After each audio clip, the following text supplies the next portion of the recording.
Hey guys, this is Mateo with WTI, and this is the Sceptre IPS 27-inch monitor. Now, I literally use this monitor every single day and it works just great. I use it for work mostly, so I can have two screens when I'm working, and sometimes when I only need to use my laptop for work, I use the second screen to catch a game. And let me tell you, it works just great. There's no lag, which I think is super important when you're watching an action movie or when you're watching a game. You don't want to miss anything, and that's why this monitor is great.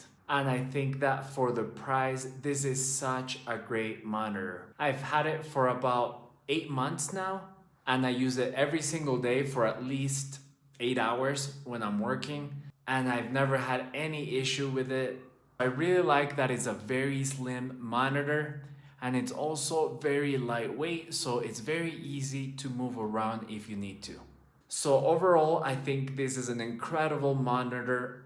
It's very reliable and it works just great. And that is my point of view.